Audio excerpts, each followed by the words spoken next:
लगभग एक सप्ताह से लगातार इस बात पर चर्चाएं जबरदस्त ढंग से भीतर खाने में चल रही है कि नीतीश कुमार और भाजपा के बीच का रास्ता क्या होगा। दोनों के संबंध रहेंगे या उजड़ जाएंगे, दोनों साथ चलेंगे या अलग अलग हो जाएंगे। इन सारी बातों पर अलग अलग तरह से बयान आपको मिले होंगे और इन बयानों के साथ साथ भारतीय जनता पार्टी की तरफ से जिस तरह की तल्खी और बेरुखी दिखाई जा रही है वो स्पष्ट कर रही है कि कहीं ना कहीं अब भारतीय जनता पार्टी नीतीश कुमार के साथ कोई भी समझौता झुक करके करने की स्थिति में नहीं है।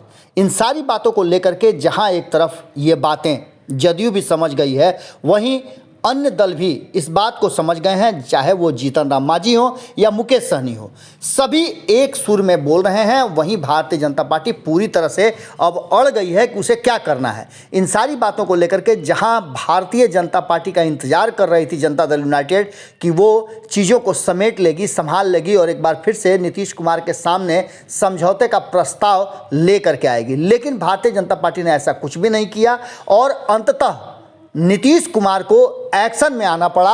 हालांकि नीतीश कुमार अपने मुंह से अब तक एक शब्द नहीं बोले हैं इस पूरे माहौल पर, लेकिन ललन सिंह के बातों से जो चीज़ें निकल कर के आ रही हैं वो स्पष्ट कर रही हैं कि वो ललन सिंह के नहीं बल्कि नीतीश कुमार के बयान हैं। और ललन सिंह ने स्पष्ट कर दिया है कि नीतीश कुमार किसी के सामने हाथ फैलाने वाले नेता नहीं है, बल्कि उन्होंने इस देश को कई ऐसी योजनाएं और 1 दर्जन से ज़्यादा ऐसे काम किए हैं जो देश और दुनिया ने अपनाया है। सीधी तौर पे जब उनसे पूछा गया कि भारतीय जनता पार्टी और नीतीश कुमार यानी जदयू के बीच के जो संबंध हैं वो अब किस दिशा में जाएंगे, उन्होंने स्पष्ट कहा कि हमारे रास्ते अलग अलग हैं। हम नीतीश कुमार की आइडियोलॉजी पर आगे चुनाव लड़ेंगे और आगे का रास्ता बनाएंगे। सुनिए क्या कहा है ललन सिंह ने, आप पूरी तरह से संतुष्ट हो जाएंगे कि मामला किधर जा रहा है। तो यूपी में जो है चुनाव में आप जाएंगे तो क्या योगी के खिलाफ करेंगे या योगी के पक्ष में करेंगे, कहाँ रहेंगे आप?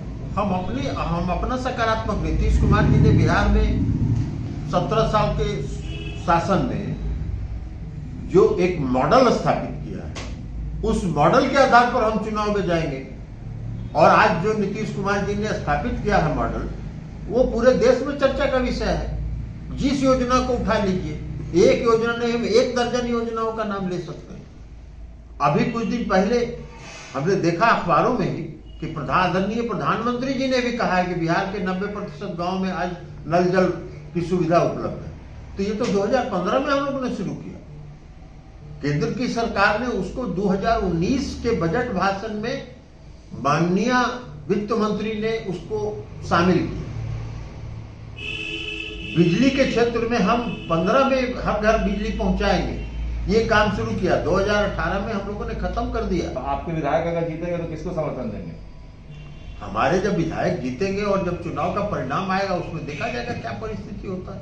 किसी भी दल को और राज्य के, देश के किसी भी नागरिक को प्रधानमंत्री से मांग करने का हक है और उसके तहत हम मांग कर रहे हैं देश के प्रधानमंत्री।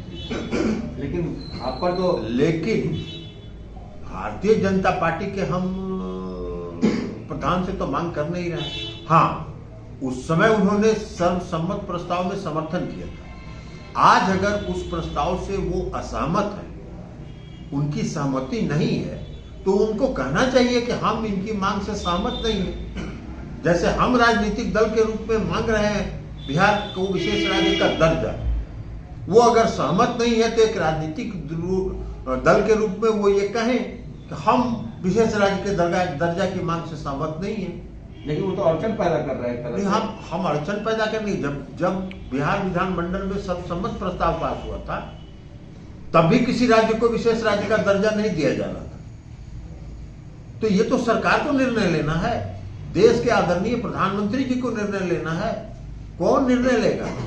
बंद किया था तो उसको फिर चालू कर सकते हैं। अगर आप इंडिया को ट्रांसफॉर्म कराना चाहते हैं तो जो पिछड़े राज्य हैं अगर उनको आगे नहीं किया जाएगा, उनको विकसित नहीं किया जाएगा तो देश ट्रांसफॉर्म तो हो नहीं सकता है। विकसित राष्ट्र की कल्पना आप कर नहीं सकते। तो इसलिए हमारी मांग तो देश के प्रधानमंत्री से है, आदरणीय प्रधानमंत्री जी से, किसी राजनीतिक दल से नहीं है। अगर ये वीडियो पसंद आई और वह बिहार के राजनीति और बिहारियत से सरोकार रखेनी तो सब्सक्राइब बटन दबा के चैनल के सब्सक्राइब कर ली। ओजे एगो घंटी बा, ओकरा बटन दबा देला से कुल सटीक और मारक खबर रुआ मुफ्त में मिल जाई। अगर रुआ पत्रकारिता के हमनी के नया प्रयोग में सहयोग कर चाहतानी तो ज्वाइन बटन दबा दी। पेटीएम नंबर नोट कर ली 9386816700। धन्यवाद।